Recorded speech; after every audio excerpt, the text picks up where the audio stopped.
I have a few jobs in the arts, but I'm a music director, a director, an actor, and I'm also an educator. I still compose music. I also write quite a bit too. And I used to be primarily a choir singer quite a bit. There's a lot of ways to get to the same answer by having different people teach you. We're all trying to work towards the same goal. And there's many ways of getting there and many ways of explaining it. As an actor, it's very emotional and it's very expressive. So I love that and it's so satisfying. But as music director, it's much more technical and it's about the music and it's a little behind the scenes and you're kind of driving the ship and moving the boat across. But it has a very different satisfaction. So that's why I really like both those things. I started sneaking into the drama classes slowly as I was younger because there was cool people. There's a draw to them. So I realized that I was less like a musician personality-wise and more like an actor. So I started as an actor, started doing lots of musical theater, a lot of local community theater productions. Footlight Theater is one that jumps out to me in Burnaby. Another place called GVOS, which doesn't exist anymore. It was called the Greater Vancouver Operatic Society. And I just started to understand it. Then Tuts and then a whole bunch of places after that. I've been doing shows for a while and I saw what music directors were doing.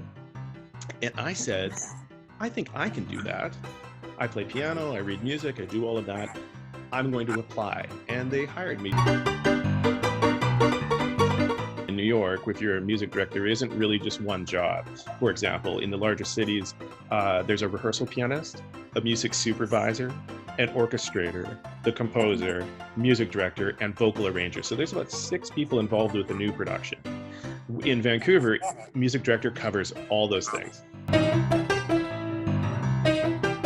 It's very important to know how to play keyboard, piano of some kind. The other thing is this, you must learn how to sing, whether you're good at it or not. It's so you understand how the mechanics of the voice work. You should learn some acting. That's what your job is, to translate to other people. But you have to know how to play piano, you know how to do vocals, you have to have a lot of skills in order to do the job, and you have to play piano simultaneously. Learn what came before. Be a historian. Do your research on the genre of musical theater and acting and watch and listen to what the professionals do. You can learn so much by just watching people that are good at their job do what they do. Be bold. You have to risk big. You have to be willing to make mistakes and look silly and feel silly in order to get better. I truly believe that everyone can sing. Everyone can produce sound and sing and extend their speech. You might not get it naturally because there are some natural singers that get it when they were born. But if you don't, there's nothing wrong with understanding that. And just knowing you're just going to have to work harder. One of the hardest things to do when you're by yourself writing is learning to time manage, because you can't work for hours and hours and hours in a row. You have to learn to take breaks, because you can't be at your most creative if you don't get rest. And another important thing is to not beat yourself up if nothing's coming. Just get something down, but it doesn't have to be good. Just be willing to just forgive yourself.